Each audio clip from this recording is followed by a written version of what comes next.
Major developments in special counsel Jack Smith's criminal investigation of Donald Trump as former Vice President Mike Pence testifies before the criminal grand jury. But there's more. A second firm hired by the Trump campaign to investigate Trump's 2020 election conspiracy comes out and says all of Donald Trump's allegations were 100% absolutely false. Also, Jack Smith homes in on wire fraud charges against Donald Trump. We will discuss all of that on this episode of Legal AF. Donald Trump, the defendant. We'll be hearing a lot more of that, but right now in E Jean Carroll versus Donald Trump is an absentee civil defendant. The first week of E Jean Carroll's federal trial against Donald Trump has wrapped up. 2 days of court proceedings are in the books. Donald Trump, like the coward he is, did not appear at trial so far and will likely not appear at all. This as E Jean Carroll displayed incredible heroism on direct and cross-examination. Let's discuss what went down. Turning to the New York Attorney General's civil fraud case against Donald Trump, the Trump Organization, and his adult children. Has Ivanka Trump flipped? Well, she hired a new lawyer and law firm and has made some filings that at a bare minimum suggest that her position is that she had no part in the conduct that her other family members were engaged in. We'll discuss what that means. And Chief Justice John Roberts, the Chief Justice of the Supreme Court, that has been disgraced by right-wing corruption justice scandal after right-wing corrupt justice scandal, has refused to voluntarily speak with the Senate Judiciary Committee. This as even more scandals emerge about the right-wing Supreme Court justices on the Supreme Court. I'm Ben Meiselas, joined by Michael Popok. This is Legal AF. We have a lot to talk about, Popok, but you know, it's all coming from one side when it comes to the corruption on the Supreme Court. You can't both sides that issue. It's been like every day of the week there's been a new story of one of these right-wing justices getting a home purchased by some law firm that goes in front of them or having other things covered up. It's, you know, it started with Clarence Thomas a few weeks back, but now it's just one thing after the other. It's time for the Popok Porter Board of Supreme Court corruption. You've got Thomas sells his house to a Nazi collector. Gorsuch sells his cabin that nobody wanted to the head of a law firm that regularly appears in front of him.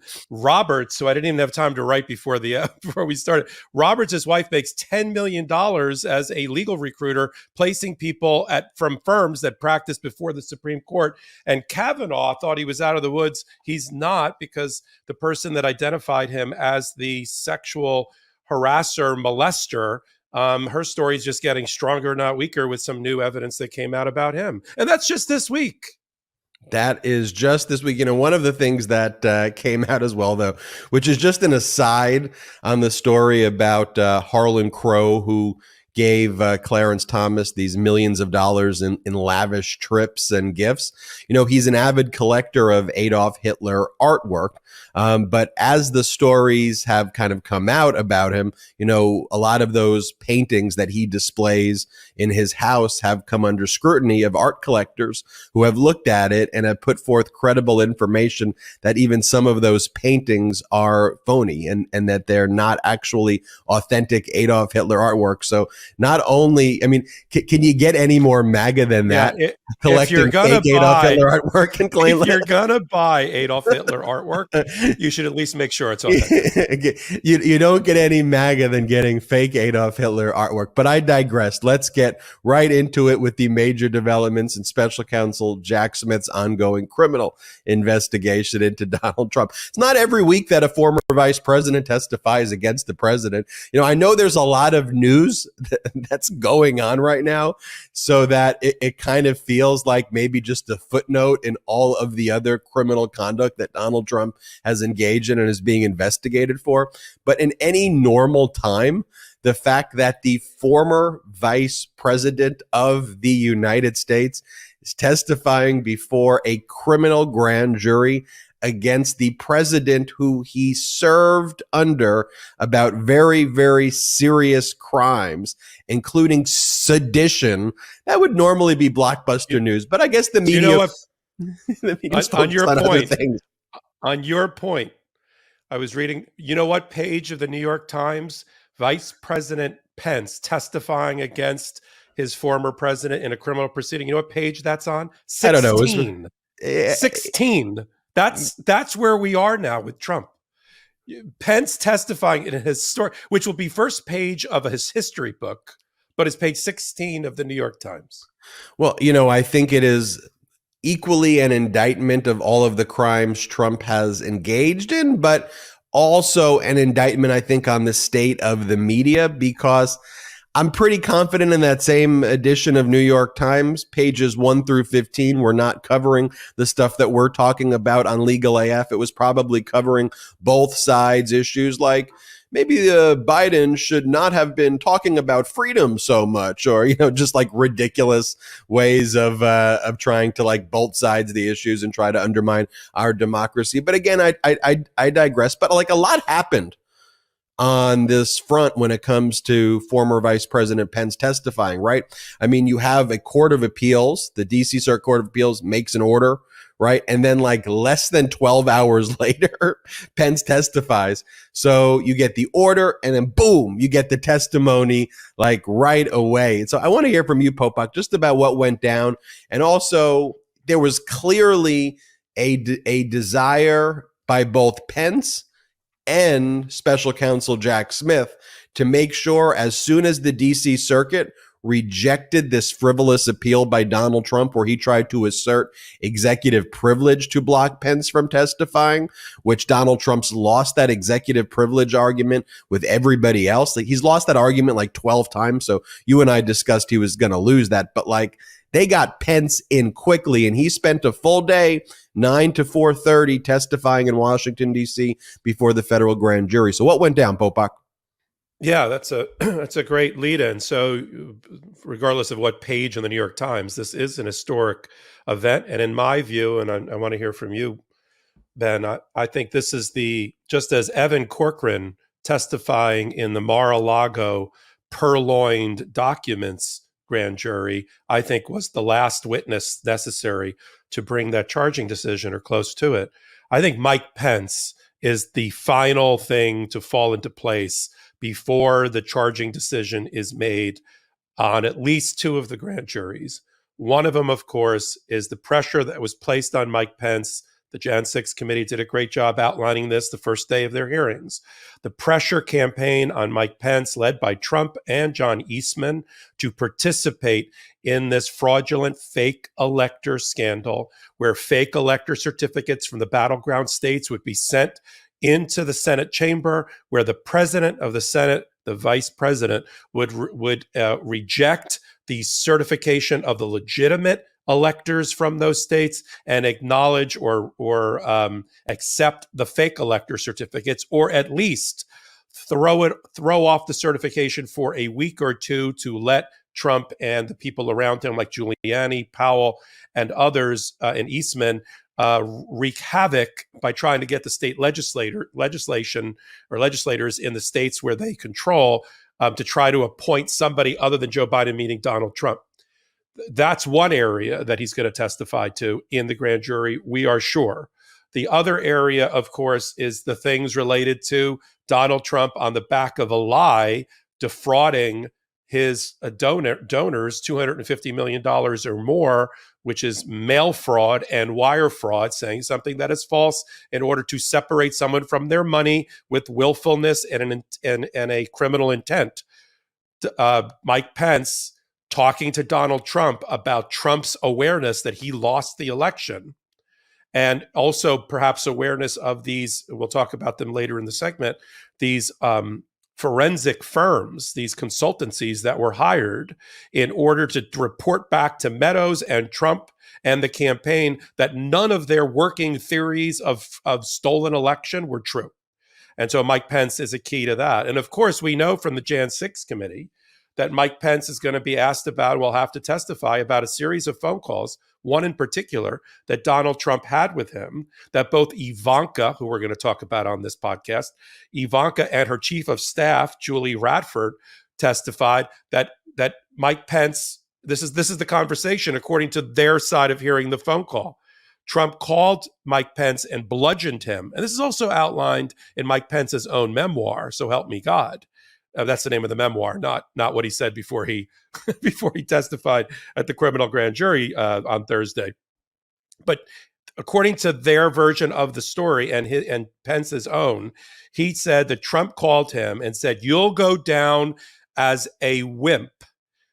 Julie Radford says he said, "You'll go down as a P word, a pussy, if you don't stop the certification for Joe Biden. You don't accept these fake electors. And I made a mistake in picking you 5 years ago if that happens," right? You'll either go down, this is according to the people that listened to the phone call, you'll either go down in history as a patriot, Mike Pence, or you will go down as a P word, right? And when I report these things with you, I forget which case I'm even talking about. His use of these words and genitalia are so common in all of the cases. It's Donald Trump when you hear it because he said it. Now, that's what he's going to be asked about at the grand jury. We know because it's in the memoirs, and two other witnesses have already said that this happened. This was the pressure campaign by Donald Trump along with Eastman. Pence is going to also have to testify about him going out and hiring his own independent consultants, including former federal judge Mike Ludwig, who told him, "You cannot do anything but certify the properly submitted electoral ballots, period. You cannot do anything else. You can't stop, you can't delay, and that's it." And the only thing that he can't be asked about, according to the ruling by Chief Judge Boasberg that went up on appeal on Wednesday, is anything that happened just at the podium while he's holding the gavel as the president of the Senate. Who cares? That is so ministerial at that moment. But he's going to testify about all the things that Trump ever told him about before the election, after the election, during Jan 6th, and these phone calls. And he was there, as you said, Ben, for almost 7 hours of testimony. I assume he's done, but who knows? He could go back for day two. So that is the Pence testimony. I think that's it. After Pence on a couple of these issues, now it's just about making the charging decision. What do you think, Ben? Disagree only slightly with you there because there is still one other witness Who's that? Mark Meadows. And Mark Meadows hasn't even gone in yet? That's crazy. So you'll recall that Mark Meadows asserted, based on Donald Trump's request, executive privilege. The Court of Appeals and the lower court also said that no executive privilege applies there. This was actually even before the ruling that the Court of Appeals just made regarding Pence. And the issue with Mark Meadows that I think we'll be talking about on future legal AFs that everybody should pay attention to is, he invoked his Fifth Amendment right against self-incrimination in Georgia in Fani Willis's Fulton County investigation where he was before the special purpose grand jury there. I suspect he's going to invoke the Fifth Amendment again, which is why he hasn't testified before Pence and why they wanted to go for Pence before Meadows strategically. It's why Jack Smith took Pence first. So you take Pence first, you get all of the information. And then why is Meadows the last witness? In my opinion, because he was the central organizing force on the January 6th day of the insurrection and leading up to it. Everybody was text messaging Mark Meadows, and special counsel Jack Smith likely has all of those messages now. Remember, the January 6th committee got a subset of that, and then Meadows objected after turning over a few thousand of the emails, and those are pretty damning ones, but he didn't actually turn over the most damning ones. He stopped cooperating, and then he joined various Trump-related foundations and organizations that, again, took money from the various political action organizations that Trump's raised money for. And then voila, he just stopped cooperating. He ran out the clock on the January 6th committee. He's not able to run out the clock on Jack Smith. So Jack Smith will get all of those messages, and those won't be subject to any Fifth Amendment invocation, in my view. The issue is the actual testimony. And then what I think we'll be talking about next week, or at least in a few weekends from now, is whether or not the Department of Justice will be giving Mark Meadows what's called derivative use immunity, giving him immunity purely for what could be derived from his testimony. If he commits perjury, derivative use immunity doesn't apply. You can prosecute someone for committing perjury.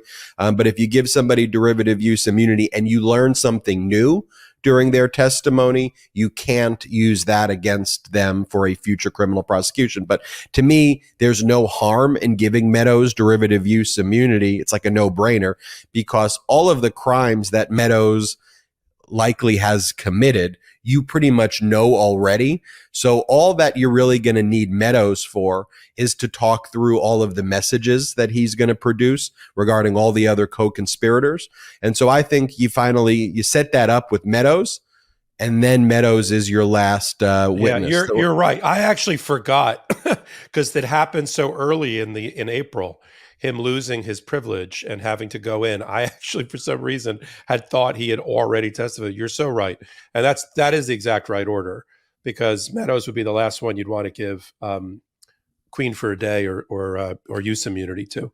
So then I want you to think about this too, because all the Legal AF watchers know this now. And what's great is that you get to tell your family and friends and coworkers and colleagues why the process went down the way it did. But you go back several months ago on Legal AF when we were talking about people like Mark Short, former Vice President Pence's former chief of staff, people like Greg Jacob, former Vice President Pence's former chief counsel, and the fight to get them to testify, where Donald Trump asserted executive privilege there to try to block their testimony. So they would show up before the grand jury. Then they would say, hey, we can't testify. We'd like to, but we can't. Donald Trump's asserting executive privilege.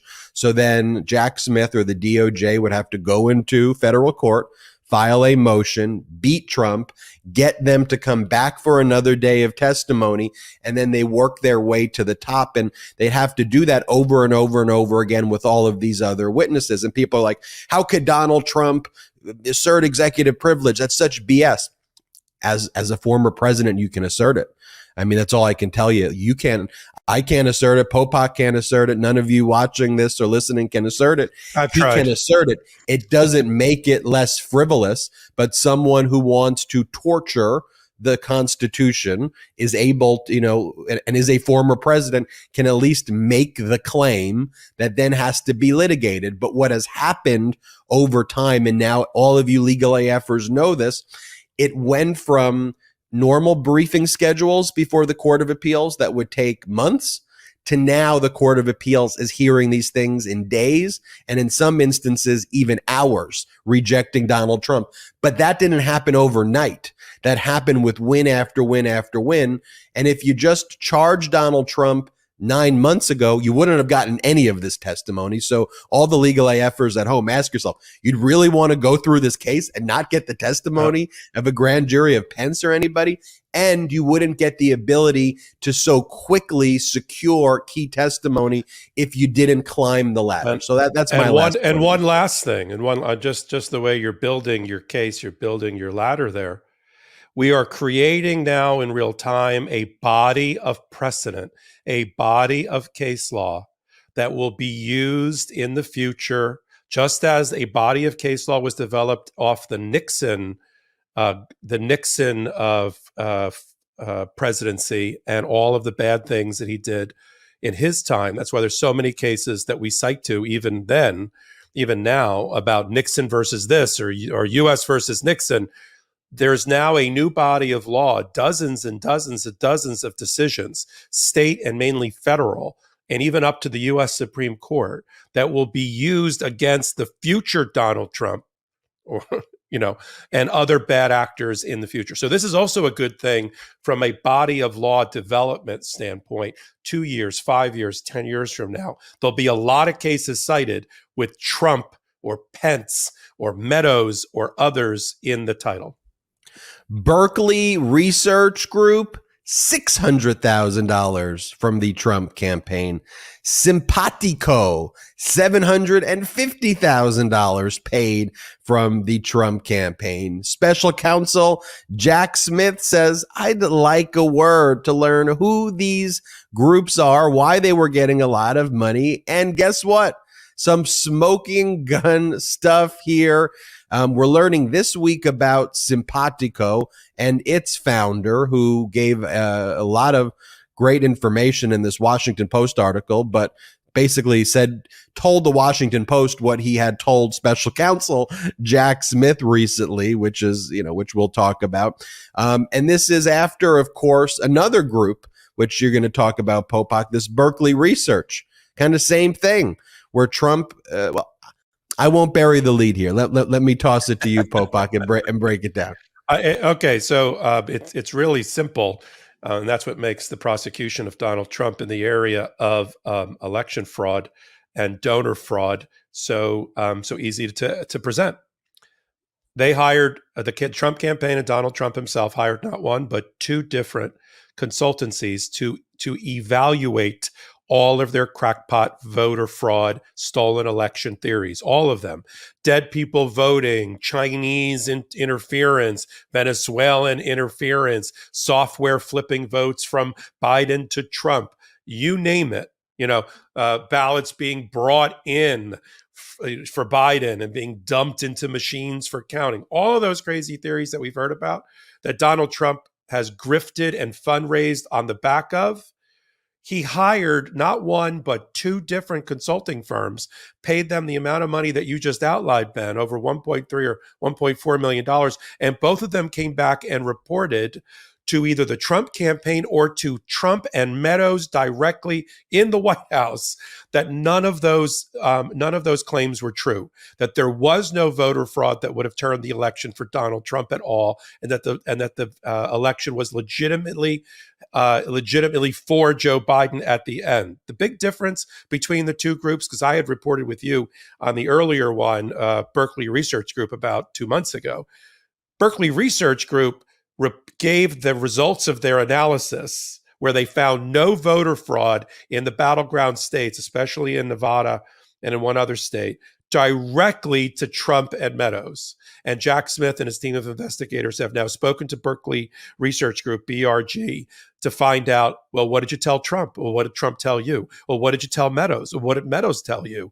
So that is a big interest, because it helps create criminal intent and criminal mind for Donald Trump, knowing at the time, or knowing or should have knowing, or being what's called willfully blind, putting your hand putting your hand over your ears and your eyes and burying your head in the sand because you don't want to hear bad facts, even from your own firm that you hired to give you that information. That's Berkeley Research Group. Simpatico Software, which is also a legitimate company based in Rhode Island, run by a gentleman who ran for Rhode Island governor, who is apparently a moderate Republican, but not a Trumper. He got paid $750,000 to find voter fraud in the battleground states. And he reported back to the Trump campaign this time, not directly to Trump and Meadows, but to the Trump campaign, and told them, sorry, there are no examples of voter fraud at all to support your theories. And I've looked at not only the ones that the campaign has given me to track down, but a bunch of other working theories from outside groups, and there is no voter fraud. In fact, that guy, Ken Block, who runs Simpatico, has put up on his own LinkedIn, on his own Twitter, that the election was basically safe and secure. There was no voter fraud.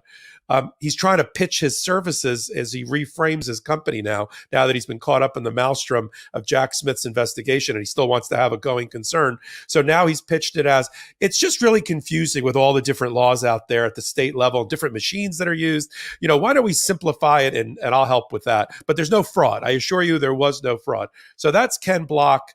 He's been talking to the Jack Smith, not a grand jury. He was subpoenaed, and his company was subpoenaed.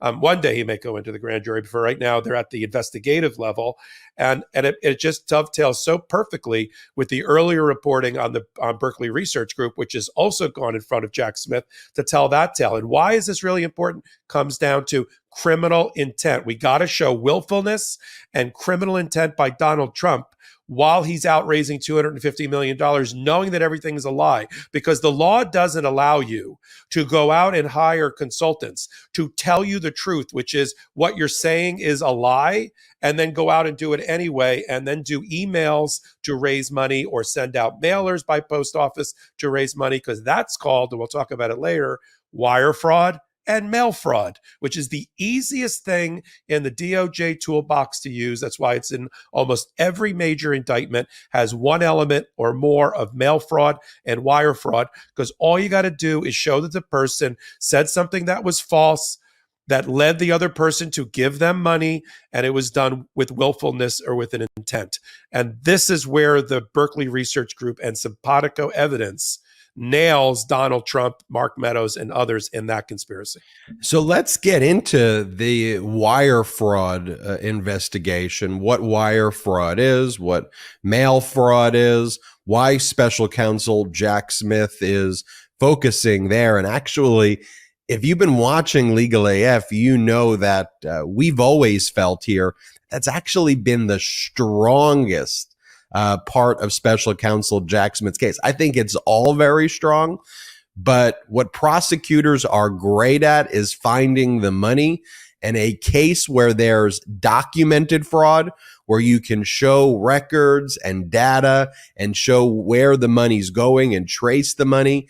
And frankly, there is nobody better at that than special counsel Jack Smith. And when Jack Smith was originally appointed, you, me, Karen Friedman Agnifilo, we had all said there's definitely going to be a wire fraud component of this, because that's really what you focus on in the public integrity section at the Department of Justice. And that's what special counsel Jack Smith led starting in 2010. That's the team of people special counsel Jack Smith has surrounded himself with in this investigation, are former heads of the public integrity section. So let's talk about these wire fraud charges he's investigating. But first, let's take a quick break.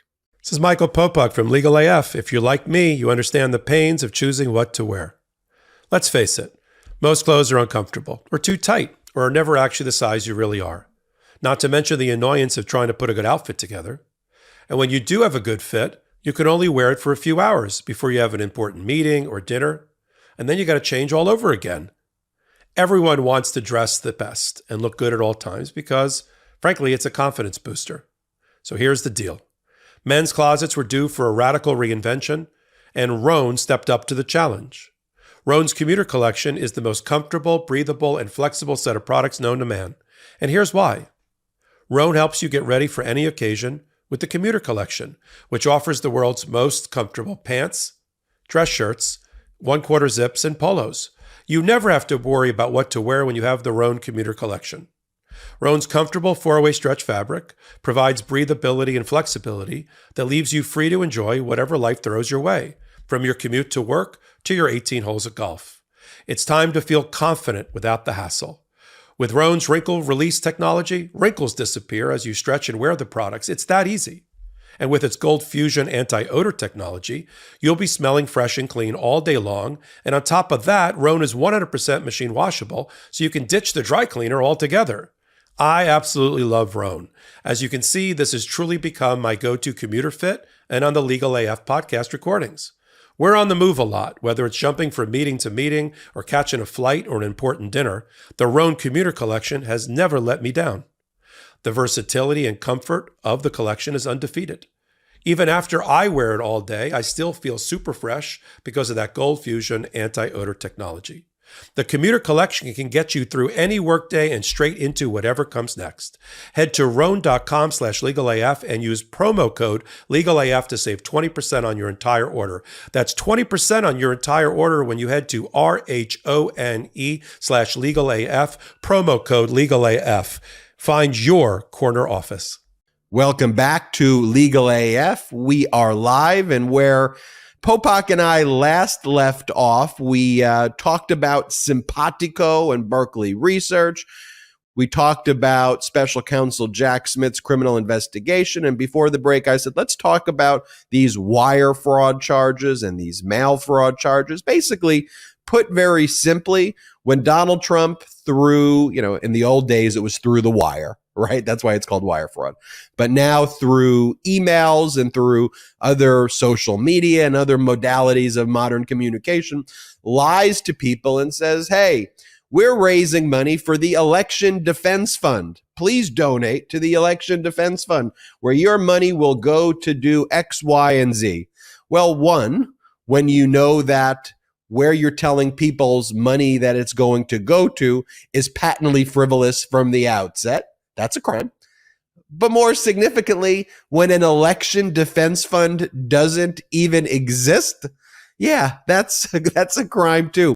Trump didn't have an election defense fund, yet he sent emails and messages to people saying that their money was going to go to one. But where did it go? Well, their money went to things like hiring the lawyers to defend Donald Trump in the E Jean Carroll case, or hiring lawyers to defend Donald Trump in Manhattan District Attorney Alvin Bragg's prosecution. Things having nothing to do with the election fund that didn't actually exist. And you may have heard some of these audio tapes thanks to the, important whistleblower work of Abby Grossberg, who used to be an executive producer at Fox for Maria Bartiromo and Tucker. But there's a tape, for example, of Peter Navarro, where one of the criticisms that he has is that the money is being diverted away from his Green Bay, sweep plan, where he wanted to, a crime, by the way, to overthrow the election. But he was like, they're not even using the money for that plan. It's just going to line the pockets of Donald Trump's, inner circle. And there's a reason special counsel Jack Smith also wanted those tapes from Abby Grossberg. And Grossberg's lawyer, Jerry Filipatos, confirmed this week as well that those tapes have gone to special counsel Jack Smith. And he said there's over 90 tapes that Abby Grossberg took from these pre-interviews that never were actually aired on Fox. So great work there by Abby Grossberg. But yeah, these wire fraud charges, you got to dig in them. You got to dig through the facts, and it's very very work intensive to get all the information. But once you got the facts there and you say, hey, from November 2020 through the insurrection, Trump raised about $250 million. Where did it go?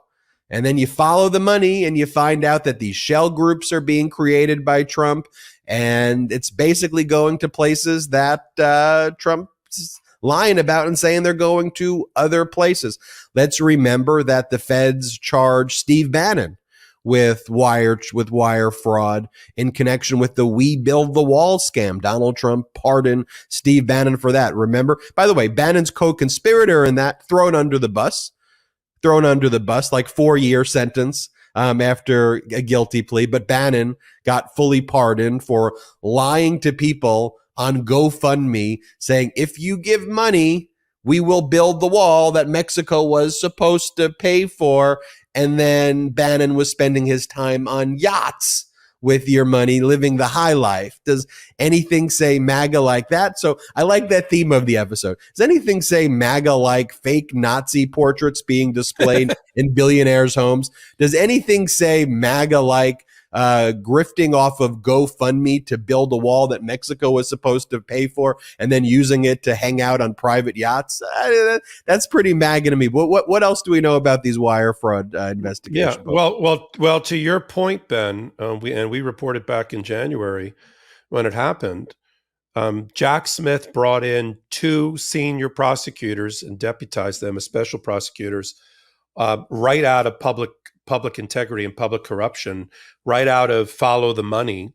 Ray Holzer, who took over for Jack in the public integrity unit after Jack left, he brought Ray Holzer in, is working on Jack's team, and David Harbach, was currently at a large national law firm based in California, but had been and had also represented Comey at one point, FBI Director Comey.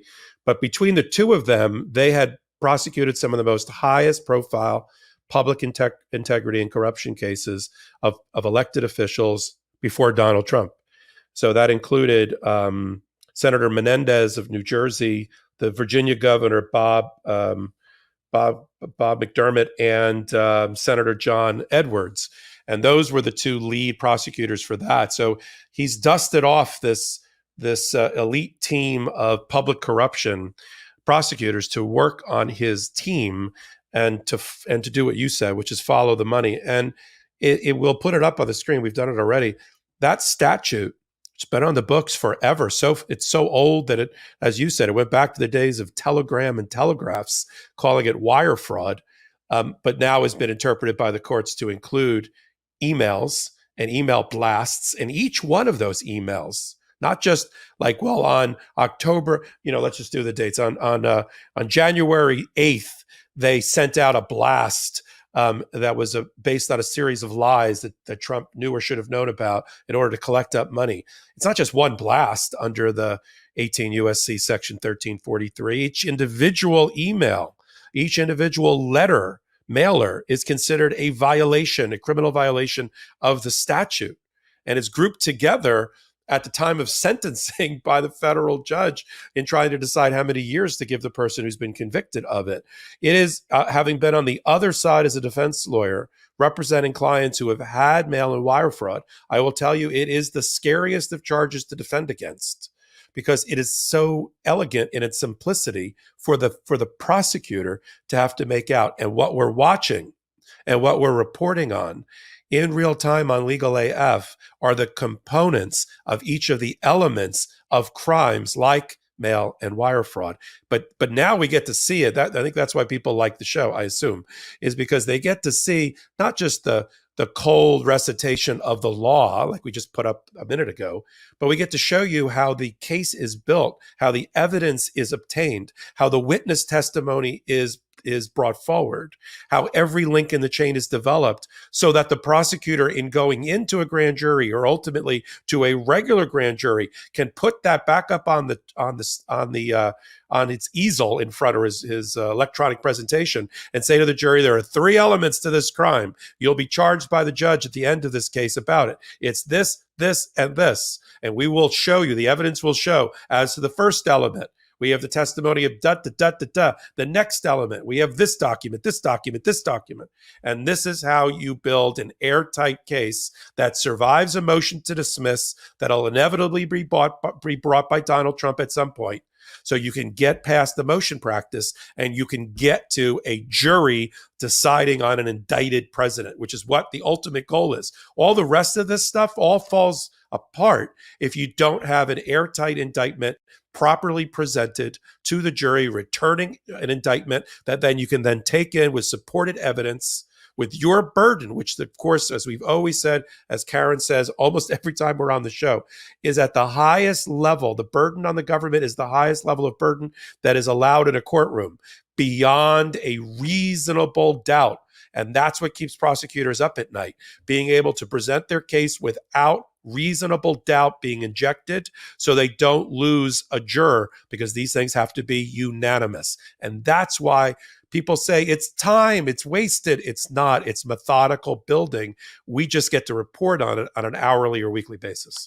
And exactly, because the indictment against Donald Trump, when it's brought by special counsel Jack Smith, it's not going to be like a 5-count indictment. Like, it possibly will be like a hundreds, maybe even 1,000+ count indictment.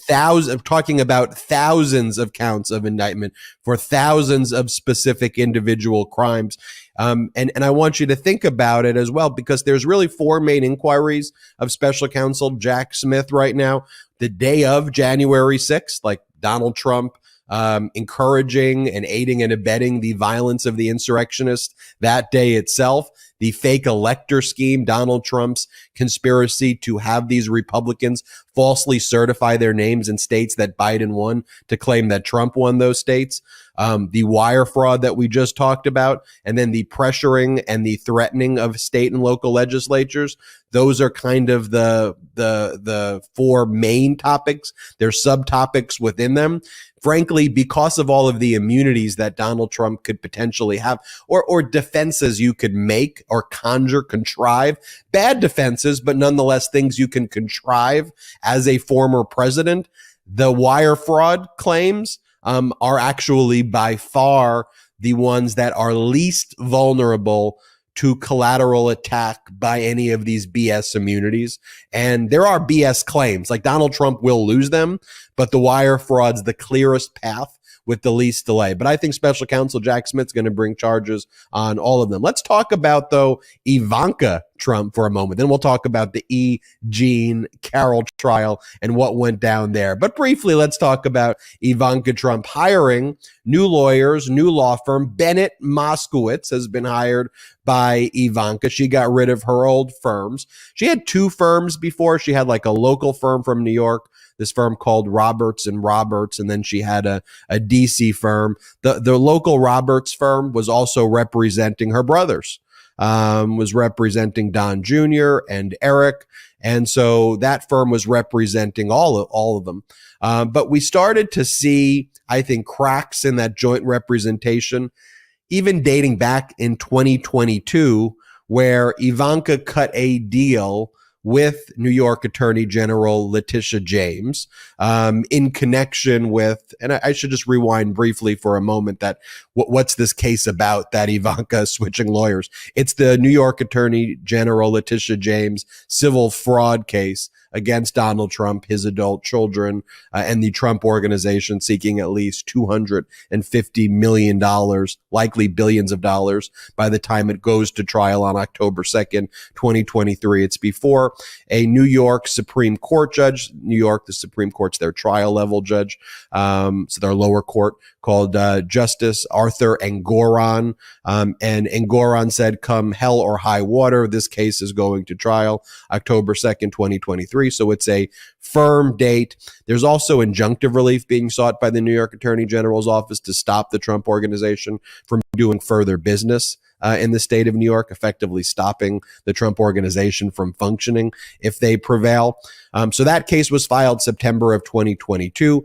In December of 2022, after Judge Arthur Engoron granted an injunction to have a financial monitor oversee Trump's kids and Donald Trump and the Trump organization's finances, Ivanka cut a deal to be treated differently than her brothers and her dad with New York Attorney General Letitia James. And New York Attorney General Letitia James was okay with that deal, which she wouldn't give for nothing, right, Popok? Like, there was obviously some discussions, and we had to go back to our episode in December because we talked about how it seems like Ivanka is going to be pursuing this alternative path.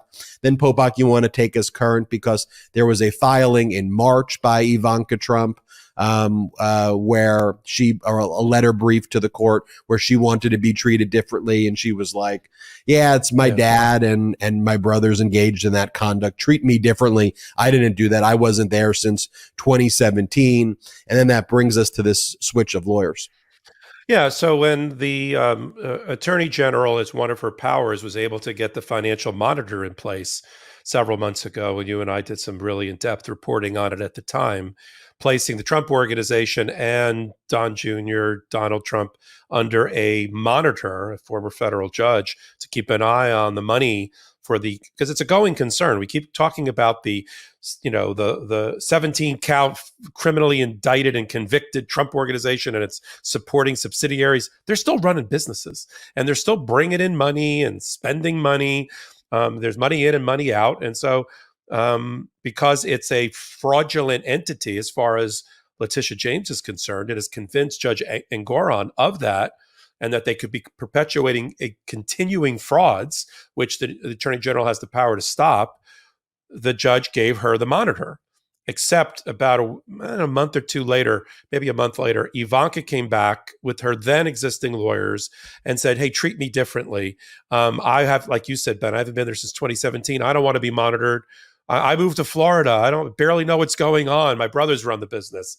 which is not consistent, which is inconsistent with what is in the hundreds of page complaint filed by Letitia James, which tells us really everything about the case. Ivanka is in the crosshairs.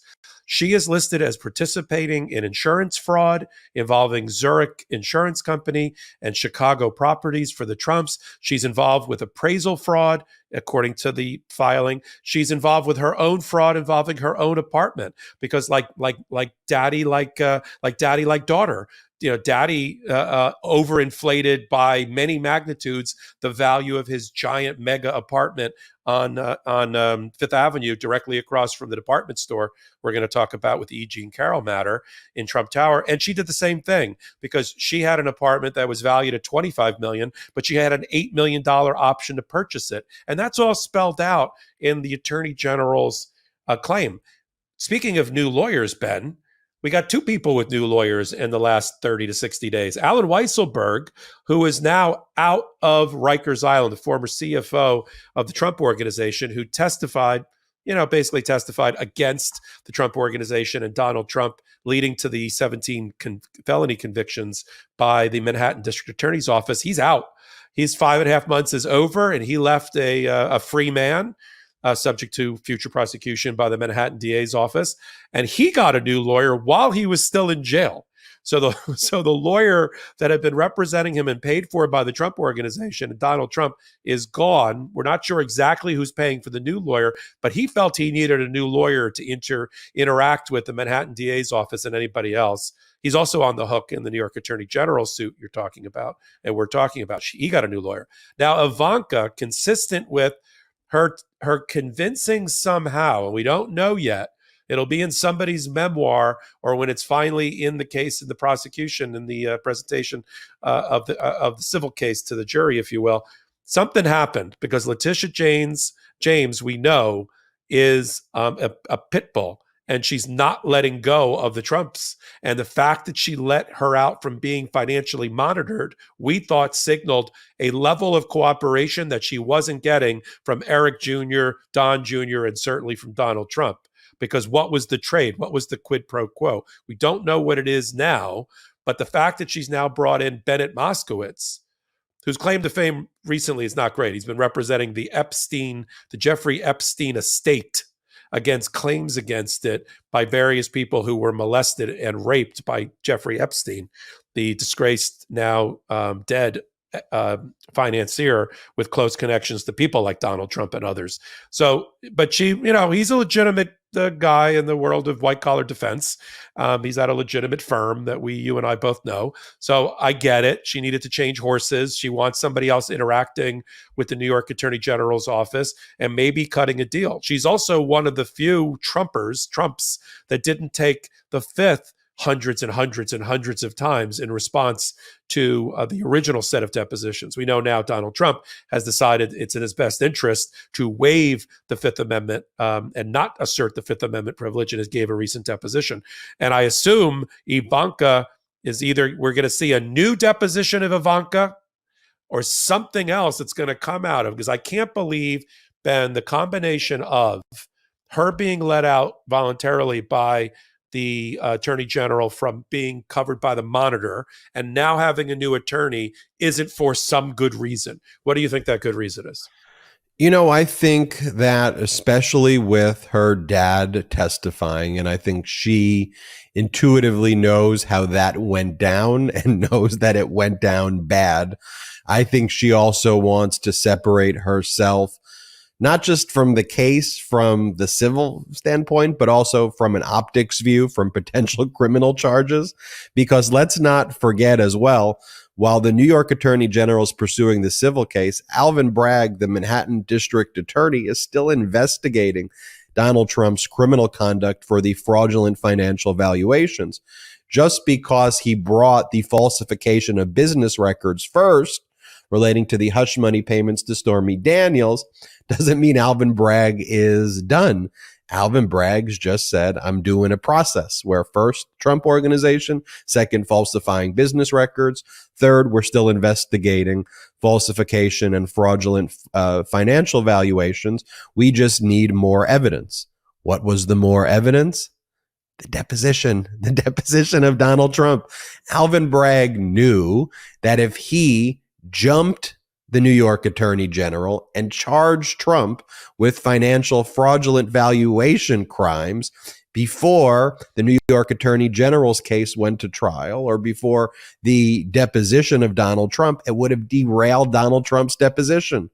And Donald Trump would never have given the deposition. It would have stopped New York Attorney General Letitia James' case from going forward. So that's what's going on there. We before you move on, we talked about, because there was so much initial resistance to Alvin Bragg as a prosecutor, mainly of his own making. You and I talked about, if you want to, we're talking about the annals of Legal AF now. If you go back to the annals of our hot takes and our analysis on Legal AF, you and I did a hot take 6 months ago about the close working relationship between Alvin Bragg's office and Letitia James's office, that they're not at odds, that they have people deputized for each other, working in each other's offices, investigators that are cross-deputized, and that they know what's civil and what's best to go first, and they know what's criminal and what's best to go in a different direction. And they have been together pulling this wagon, not at cross purposes. Of course, when we said it then, it was like, oh, sure, Popok, that sounds interesting. But why isn't Alvin Bragg doing more? Great glasses. We are, what is it? You said great glasses, Popok, but be quiet. But be quiet. We wanted to attack Alvin Bragg. But that's the way it's been from day one. They have worked together. In fact, as you and I reported earlier, months earlier, Donald Trump argued that the civil case is really a criminal prosecution, and they should be forced to give him immunity on the criminal side because he's testifying on the civil side. And every court said no. Civil and criminal can work parallel to each other, and it doesn't create a criminal jeopardy problem for you. Masterful work by Letitia James, New York Attorney General, and Alvin Bragg, Manhattan DA, working together within their powers, within their separate, unique toolbox to bring justice to the Trump family. Couldn't agree more with you there, but I'm sure we'll be hearing more from Ivanka. But the last point I'll make on Ivanka. The complaint brought by the New York Attorney General alleges a decades-long scheme. And what Ivanka basically says is, I haven't been there since 2017 at the Trump Organization, which I don't fully buy. But the whole scheme and the crime that was committed, if you're aware of it and you're not doing anything to stop it, and you are the person who put it into motion and the damage is still being felt today, you could still be on the hook there. So I don't think Ivanka has any good arguments when she goes, but I left in 2017 and then they did all the statement of financial conditions since then. But we will keep you posted as there are more developments there. Let's go to the E Jean Carroll case, the trial in the federal courthouse in Manhattan. Wow. Judge Lewis Kaplan runs a very efficient court. Jury selection took place on Wednesday. They had a full jury that was selected pretty much by lunch. You had 9 jurors, and Popok, is it 3 alternates? I think it's 3 alternates, so it's 9 in the box, as we say in the business, and 3. And usually the 3 don't know they are alternates because the judge wants them to pay attention, and then they're told at the end when the jury it goes to deliberate. The poor 3 people that have been there for 6 or 8 days, thinking they're going to be one of the jurors, they're told they're an alternate. But so yes, it's 9 and 3. So jury selection completed by lunch. Opening statements on Wednesday took place right after lunch. E Jean Carroll's lawyers first, Joe Tacopina for Donald Trump next. And then pretty quickly they got through 2 witnesses. They got through witness number 1 was Bergdorf Goodman employee. That was the department store at issue where the incident took place. And the witness talked about what the layout was, what it looked like, how there was privacy, how Donald Trump could engage in the conduct without it being seen by other people or heard by other people, how they dealt with celebrities. So really painting a picture of the department store before E Jean Carroll testified. Then E Jean Carroll testified on direct. She completed her direct. Then Joe Tacopina did the cross exam. I thought E Jean Carroll did good during direct. By the way, the most high risk plan, putting your witness on. I mean, there's really no other plan that you could have. I mean, arguably you could put E Jean Carroll towards the end of the case, but I think rightfully so. Roberta Kaplan, who's E Jean Carroll's lawyer, recognized you got to, the jury's going to be wondering. We got to hear from the victim, right away. But you think about it. This was a moment that E Jean Carroll's been waiting for years to tell her story. It is very hard to testify in a courtroom. The nerves are beyond anything. There's no real prep. You can prep, but you really can't prep for that moment in real time, what that's like to be cross-examined in a federal court while the entire world is watching or giving direct testimony. And I thought she did good on direct, and then got more comfortable, and towards the end of the direct started doing really good. But where I think her heroism and bravery and courage and just this moment that I think was, should leave an impression, her heroism for everybody, was on cross-exam when Joe Tacopina started saying some really offensive things and bullying her, and she stood up to Tacopina. I don't want to jump you, Popok, and give your description of what took place, but I want to leave this one final point before tossing it to you, not about what took place in court, though. But early on, Donald Trump started posting on his social media platform, calling the whole thing a scam, and the normal stuff that Donald Trump does to try to threaten and harass proceedings. And the judge was not having it. And E Jean Carroll's lawyers would bring it to the attention of the court right away. Eric Trump tried to pull the same thing and posted something. They brought it to Judge Kaplan, and Judge Kaplan admonished Donald Trump and said to his lawyer, Joe Tacopina, you may want to start investigating some other United States codes. I think you know what I'm talking about, referring to criminal codes, obstruction of justice.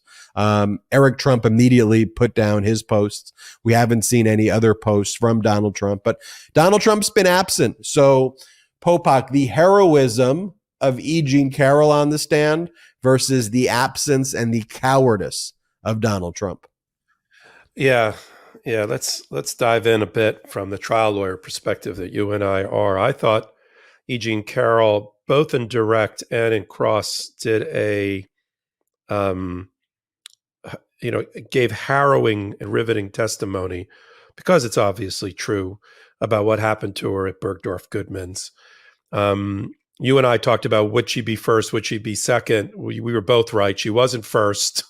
She was second after Bergdorf Goodman employee painted the picture, the scene for the fact that there are night hours and late evening hours at Bergdorf Goodman, at least one night a week.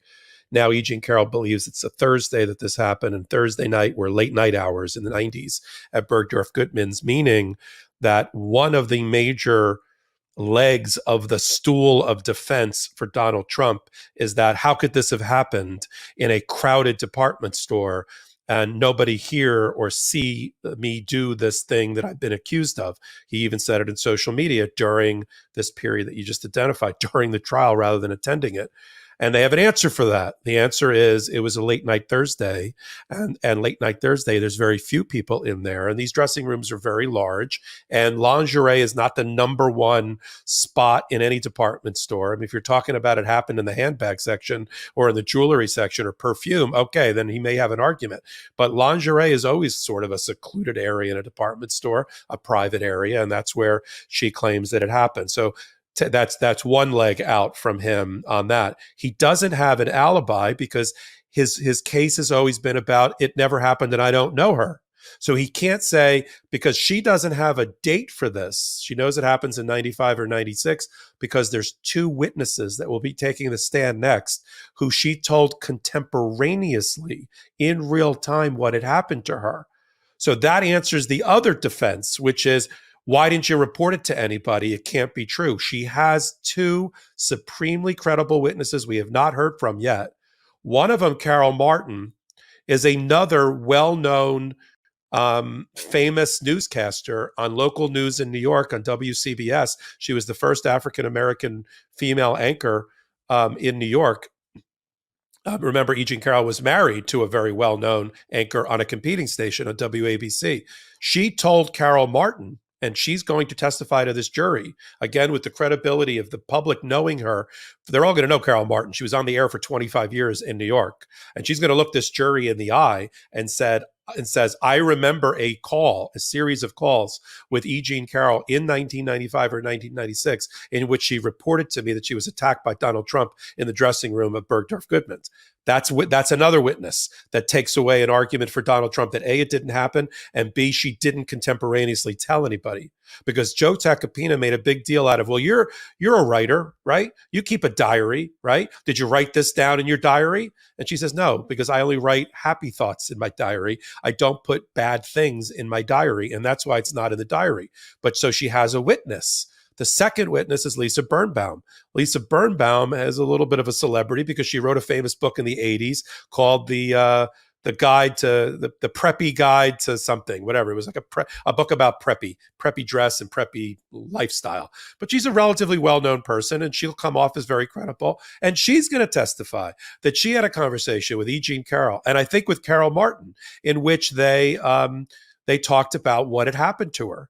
Carol Martin's going to testify that she said, if you go after Donald Trump, he's going to bring hundreds of lawyers against you and destroy your life. And Birnbaum is going to testify that when the events were described to her as a third-party listener, she said to E Jean Carroll, Jean, you were sexually assaulted. Because she was still in a state of shock from having been attacked by Donald Trump. So those are two powerful, supporting, corroborating witnesses that Donald Trump can't say, the date in 95, I wasn't even in the country at that time, because his whole defense is, I didn't know her. The I didn't know her was taken away in opening statement, when they showed the photo of them all meeting and laughing. E Jean Carroll, her then husband, John Johnson, a news reporter, here it is there, Donald Trump and his first wife, Ivanka. And that's not just, as Donald Trump said, I met him at the coat room, and that's laughing and giggling. Look at Ivanka's face. Look at John Johnson's face. Look at E Jean Carroll. Is that somebody who doesn't know Donald Trump?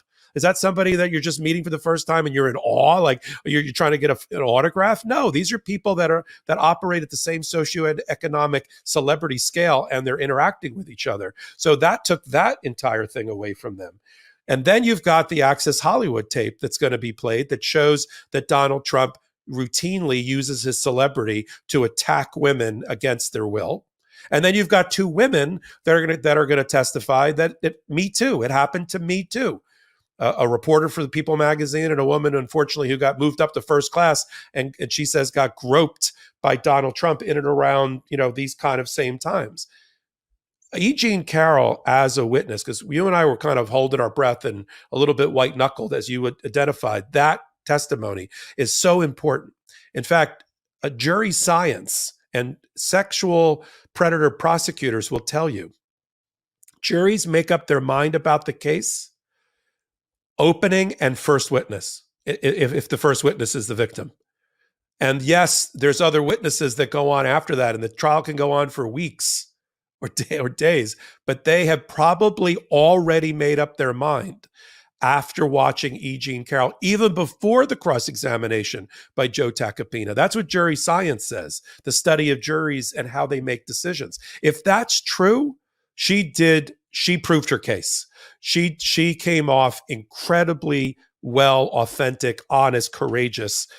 And then she was ready for the counterpunching when Tacopina, who has decided to be my new phrase, the pit bull in the China closet, in the China store, not just the bull in the China shop. He goes after her in every way you and I identify would be inappropriate and would turn a jury off, especially a jury who's already turned off to Donald Trump because there's an empty chair and he hasn't bothered to arrive. He mansplained her. He turned his back on her while she was trying to complete a thought. When she got emotional, he didn't react as a human being. He reacted like it was an act. He told the jury in the beginning that you're being asked to believe the unbelievable. But she's not unbelievable. And everything she has said in doing when Mike Ferrara, who's the lawyer, former federal prosecutor that's working with, that's in Robbie Kaplan's office, the law firm for E Jean Carroll, that's who they chose to put her on. I'm sure him and a whole bunch of other former federal prosecutors were preparing her night and day for this testimony. And she's done incredibly well because the truth is easy to deliver, right? Because it's true. She's not making it up. She's been very, very honest. But they did that thing that you and I have talked about, which is bringing out the bad stuff, Bob's.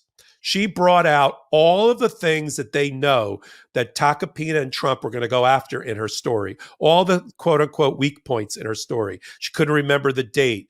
It wasn't in her diary. She didn't scream when it happened or didn't alert people. She didn't go get medical treatment. She didn't report it to the police, right? All of those things.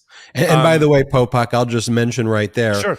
all of the things that are wrongly and horrifically used to attack victims in that situation. I think E Jean Carroll's lawyers knew that that's where Donald Trump was going to go. That's how you attack victims. So just prepare the jury for those attacks and explain why those are baseless attacks in situations like that. And she had the best counterpunch of this trial. I don't care what happens after it. And if she wins the trial, which she should, this will be the thing that did it. When he said to her callously, because he's using like an old playbook that I guess works in a criminal courthouse when you got to make one juror have reasonable doubt, but doesn't work here. He said to her, you didn't yell out or scream, did you? And she said two things. She said, one, I'm a fighter, not a screamer, because she fought back. That was her lack of consent, of course. That's necessary for the charge, that she need him, that she pushed him off her. But she said at the end, whether I did or didn't scream doesn't change the fact that your client sexually assaulted me. And she said it so, I mean, I wasn't in the room, but the reporting is, right, there's the quote. So that, and the jury who the court watchers have reported are riveted by E Jean Carroll's testimony. They never watch Joe Tacopina, which is a bad sign. If they're not following the lawyer who's doing the cross-examination, right? Because in the direct examination, it's all about the spotlight on the witness. So you as the lawyer, if you and I are putting on E Jean Carroll, we step back at the podium and we let all the light go on properly on the plaintiff, on the witness, on E Jean Carroll. When you're the cross-examiner, you want it on you. It's about you. Yes, it's that person's answers. None of them are watching Joe Tacopina. They're all watching her, which is a body language bad sign for the defense if they needed it. But they went down this road. You and I said, who on that trial team is going to deftly and properly cross-examine this witness? And we said, it can't be Tacopina. He doesn't have any. He's like, he's there with a bludgeoning, like a hammer. And that's not going to work in front of this jury. We're going to see. The jury has to be unanimous, but the burden of proof is much lower than in a criminal case. Yes, there's a criminal sexual assault component to this, but it's a civil standard, and that's advantage E Jean Carroll. She only has to show that it's more likely than not that it happened. So we talk about the scales of justice being equal at the beginning of a trial. It just means there's a feather now on one side that tips it ever so slightly in favor of the plaintiff. And that's all they have to say. And believe me, in the closing, I don't know who's doing the closing, whether it's going to be Sean Crowley, who did the opening, or Mike Ferraro, from the law firm, who did the direct examination, and it'll soon be doing the redirect of E Jean Carroll, or it's going to be Robbie Kaplan doing closing. We'll see. Robbie may not make an appearance. At the rate her colleagues are successfully trying this case, I'm not sure you have Robbie Kaplan pop up. What do you think, Ben? I think that her entire team has done an incredible job. I think she may take a witness or two. But I she think does closing, she has to, right? If she does closing, she's going to have to take a witness beforehand. But I think her entire team has just been, it's been A+ Spectacular. lawyering. And you've seen, when she has these former federal prosecutors who are just doing the direct. And by the way, building a foundation and doing a direct exam is not an easy task, because you have to set the foundation, set the stage, not bore the jury in doing it, walk the witness through, make sure that you don't lead the witness, because that's there's an objection to leading. You got to make sure that the witness doesn't ramble, and you got to be engaging to the jury. It is a real skill. Following that direct so far and the opening has been A+. So that's one point I want to make. Second point I want to make, in terms of, I think if you're E Jean Carroll's lawyers, the riskiest part of your case, and it's not unique to this case, it's in every case when you put your witness on and when you decide to put your plaintiff or your client on the witness stand, is always, one of the most difficult parts. Everything else after E Jean Carroll, though, it gets way worse for Donald Trump. To your point, other victims who Donald Trump did the same thing to. You've got other contemporaneous witnesses who back up what E Jean says. Then you put the Donald Trump deposition on, and then you rest. And then you say, the plaintiffs rest their case, and the judge goes, defense, you may present your witness. And then when Donald Trump's too big of a coward to show up, he hasn't showed up already. The jury's taken notice of that. And then after all of that's out there, and then Tacopina goes, we rest as well, and they go to closing, which I think is what's going to happen. Wait, one alteration. She has two experts that she's going to put on, including one about damages to her reputation for defamation. He has one expert left. I don't know. I don't exactly know the testimony. The only live witness that they're going to put on the Trump side is a psychiatric, a psychological expert of some type. I don't know what, maybe to talk. I mean, this will be terrible. If it's another man, I'm going to say it out loud as a man. If it's another man that's going to tell this jury about her behavior or conduct while she was the victim of what happened to her in that dressing room, this is going to, this is going terribly so far for Donald Trump, at least in my view. Couldn't agree more with you. And then finally, Alina Habba, for all of the bluster, for all of the media appearances, we haven't even heard her name in trial. And as I said here on Legal AF, Alina Habba likely doesn't even know how to do a direct examination. She likely doesn't know how to do a cross-examination. Like, when I say that she is a bad lawyer, she's not only a bad person, but she is a horrible lawyer. Like, and by the way, here's the thing. There may be other skills that she has, but she presents herself in all of her interviews that she is a badass trial lawyer and she is coming for you. And you better, it's like the WWE style. You better get ready. Habba's coming for you. And then you show up and it's like, all right, take a witness. And Habba's like, let's let Tacopina do it. Let's let Tacopina do it. And I don't think we'll hear from Alina Habba at all. And if we do, we'll see what a bad lawyer she is. Well, it'll be- to your point, if she was skilled, they would never have replaced her with Joe Tacopina. Just to remind everyone, there was a moment in time that even E Jean Carroll's lawyer, Robbie Kaplan, believed, based on a conversation that she had with Habba and reported to the judge in a letter about 3 months ago, she believed that Habba was gone and Tacopina was in completely, that she had been fired from the case. Then, because of the bad publicity in press, including on Legal AF and on the Midas Touch Network, about that replacement, suddenly Habba the next day, and in her filing with Joe Tacopina in the letter, no, I'm not out. Robbie, we know Robbie Kaplan. She's been on the show. There's no way that Robbie Kaplan had a conversation with Alina Habba and falsely believed or was mistaken that a lawyer was departing the case. You and I have had this conversation with lawyers about departing a case. It's not like it's not a mystery. They either say those magic words or they don't. And she said it to Robbie Kaplan because I believe her, not Alina Habba. So she was going to get canned and fired. So she was not going to have a role. Then Tacopina came in, realized what a crappy job Alina Habba had done in the pretrial preparation process, which we've reported on dutifully, the screw up in the DNA evidence, the screw up on other documents and evidence that came out with Takapina trying to save the bacon, with last minute late night filings with the judge before trial,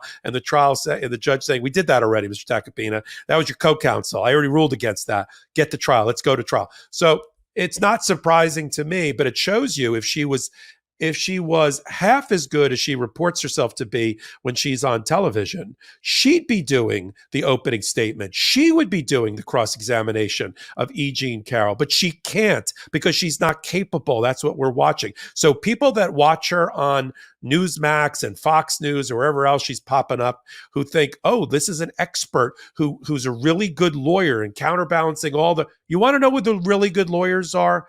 It's the Jack Smith team. It's the E. Jean Carroll team. It's the people that won 70 cases against Donald Trump about election fraud around the country. Those are the unsung hero that we talk about all the time on Legal AF, not this group of people that are just losers that Donald Trump surrounds himself with. Couldn't agree more with you. And finally, let's talk about corruption in the United States Supreme Court. And it's not a both sides issue. It seems that essentially every single right-wing member of this court, and it's a 6-3 court right now with right-wing members of the court, led by Chief Justice John Roberts, and John Roberts in his own scandal this week as well, which we'll talk briefly about. But it seems like every one of them is in a corruption scandal. So you have Senator Dick Durbin from Illinois just sends a letter to Chief Justice John Roberts and says, hey, why don't we have a chat with the Judiciary Committee in the Senate? Let's just figure out what's going on here. We could do a voluntary chat. And then Chief Justice John Roberts wrote this letter back saying, nope, it is extraordinary request. How dare you try to impugn the Supreme Court? It's the subtext. He wrote it nicer than that. But the Supreme Court, we're doing fine here. We're doing just good. It's okay that Clarence Thomas is getting millions of dollars of gifts by billionaire Republican donors, lavishing him with yacht trips and Bombardier 5,000 private jets that cost $200,000 to shuttle him around wherever he goes per trip. Yeah, that's cool on the Supreme Court. It's okay that Justice Alito's whining and dining with the group called Faith in Action, which he's like revealing opinions about what the Supreme Court's going to rule on cases like the Hobby Lobby case, removing corporate obligations to provide contraception before the rulings come out. It's okay that the leader of Faith in Action's testifying before the House committee, when the House committee actually did hearings when the Democrats controlled it and exposed what was going on with Alito. And then we learned more about other people like Gorsuch this week, and Kavanaugh more covered up in the investigations into Kavanaugh's despicable conduct. Like in the Kavanaugh investigation, we're learning this week that the person they blamed for revealing his genitals, was someone in high school who wasn't even in Yale at the time. They claimed the woman had mistaken identity when she clearly said that it was Justice Kavanaugh who did it. Like Justice Kavanaugh, apparently, in addition to all of the other allegations that came out, they covered up all of these other allegations where he would like pull down his pants and show his genitals to people. And then they blamed it on kids in high school. That came out this week, but you don't hear about that a lot on other media networks, right? You don't hear about that, but that's actually what's going on. And it's all coming from the right wing. And then Neil Gorsuch, another Trump appointee, got his log cabin paid for millions of dollars by the Greenberg Traurig managing partner, a firm that that has a robust Supreme Court practice that appears before Gorsuch all the time. Popok, what's going on? Oh, I don't even know. You and I before I was out of laugh during some of those. All true, by the way. Everything you just said was true. There's not a right-wing member of the Supreme Court that isn't currently embroiled or recently embroiled in a scandal of their own making because they believe that they are immune to any. They are they can act with impunity and not with any ethical considerations because there's never been a judicial code of conduct or canon of conduct that applies to them, and they take full advantage of it. And so so then what do you and I joked before that we started, a little bit of a pre-show. I said, what is there like in the lunchroom at the Supreme Court? Is there a bulletin board where Supreme Court justices can post things like, hey, I've got a log cabin for sale. Hey, I've got my family house for sale. And people that do business in front of the Supreme Court grabbing a cup of coffee go, hey, that'd be cool. I could buy Gorsuch's house that nobody wants in the middle of nowhere in Colorado for $1 million. I could buy any other cabin, but wouldn't it be great to own the cabin for the justice that I'm appearing in front of, or my law firm regularly appears in front of? Let's do that. And we never had justices before whose wives made $10 million or spouses made $10 million. Yeah, Robert's wife made go into that. Robert's wife. Robert's wife. Now I want to be clear because I want to be consistent. We've always said that in most circumstances, we don't look at what the spouse does, and we don't visit that on the person that's in elected office or the judgeship. Clarence Thomas and his wife Ginny, I think, is a whole different special case because of their relationship and all that she's doing as a MAGA right winger to change policy at the Supreme Court level. That crosses the line. But generally, I'm not here to say, oh, your husband or wife can't do something, and that impacts what you do. And actually, the judicial canons say, what your wife or husband do doesn't matter, but let's get it out there. Let's use sunshine as the best antiseptic, as we like to say. John Roberts' wife is a very successful legal recruiter. She places partners in groups and law firms together. She gets paid a commission or a cut for doing that. And she's made $10.3 million over the course of a short amount of time, not just doing her regular placements, but placing people at firms that have business in front of her husband and the court. And that's where she should have said, you know what? That's not the fee that I want to take today. I want to take another fee where I place the environmental group of one law firm into another major law firm, and I make, $100 or $150 or $500,000, but not the one that appears in front of my husband. And the fact that they just act like this without regard to any guardrails at all is pissing off the Senate Judiciary and the Senate Democrats. And Dick Durbin said, as you mentioned, why don't you come before us, John Roberts, and talk to us about all of what appears to be these ethical breaches that started with the Clarence Thomas reporting, and now the Neil Gorsuch reporting, and now the John Roberts reporting. And let's go back to Kavanaugh and talk about all of the improper vetting that went on at the Senate Judiciary when it was controlled by the GOP to slam his nomination through. Let's all talk about that. And John Roberts wrote a very first of all, he pointed to the separation of powers in the cover. This is the second letter. The first letter he wrote, he said, separation of powers means that there's only been two other times that a sitting Chief Justice has ever appeared before a Senate Judiciary Committee. And one was in Howard Taft's days, and I'm not coming in because I think it's improper for you to be asking me questions because I'm at a co-equal branch of government. Okay. And then to kind of anticipate, we talked about bring out the bad stuff first in the E Jean Carroll segment, to anticipate that there's a big clamor and furor for the Supreme Court to adopt a code of conduct, judicial conduct, or say that they're going to comply with the regular judicial code of conduct, which binds and applies to every other federal judge other than the U.S. Supreme Court. Instead, he did a 2-page letter that somehow he got all of the Supreme Court justices, including the ones, left of center, to sign off on, that basically said, we don't need an ethical canon applied to us. We know ethical dilemmas when we see them. We are allowed to decide whether we are ethical. We alone, not even self-policing, individual policing by each justice.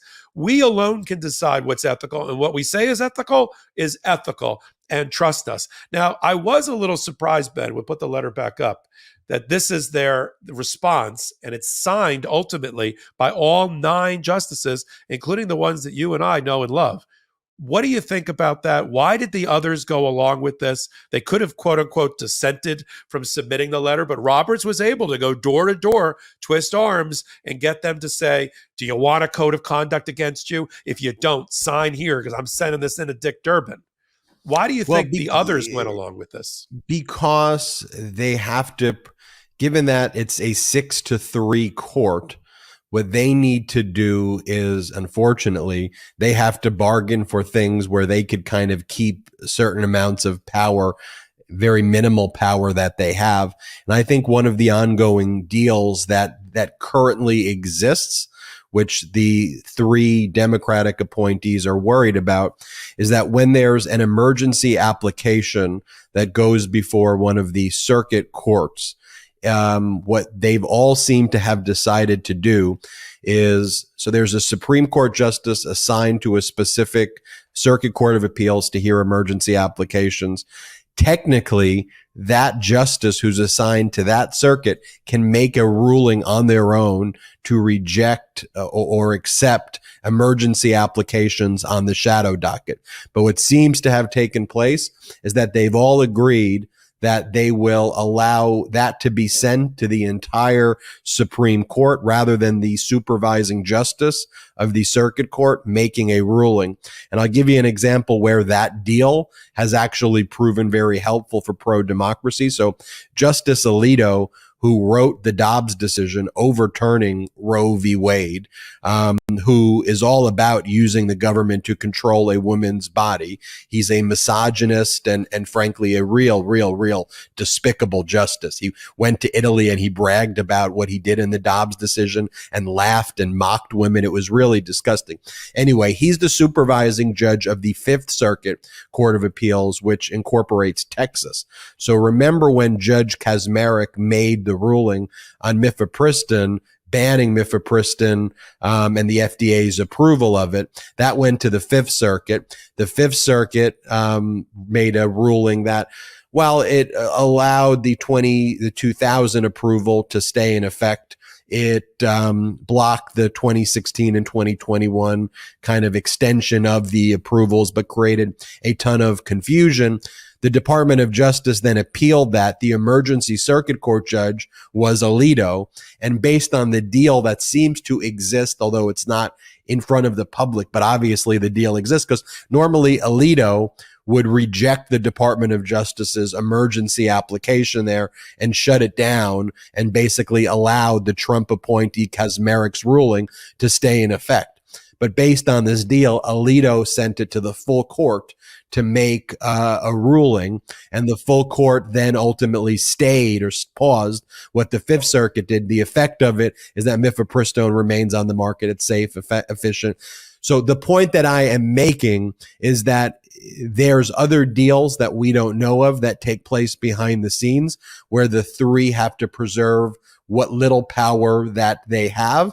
And if they don't go along with it and embarrass the chief, it then could have implications on other rights that people have. I think you're totally right. I like that analysis a lot. It's the secret dealings and the backroom dealings in order for the 3 to survive. And so that really explains, if that's what they care about, then they've got to pick their battles. And that's your analysis. I think it's right. And because we've talked about it before, let me spend 1 minute as we end the segment on what are the circuit assignments so that we know it's relatively quick. And they're all made by the chief judge. The current circuit assignments are: the First Circuit is Ketanji Brown Jackson, Maine, Massachusetts, New Hampshire, Puerto Rico, and Rhode Island. So anything that comes up from those states. Second Circuit, which is also a liberal circuit, is Sonia Sotomayor. That's Connecticut, New York, and Vermont. The Third Circuit and the Fifth Circuit is Alito. That's Delaware, New Jersey, Pennsylvania, the Virgin Islands, Louisiana, Mississippi, and Texas. They're all under him.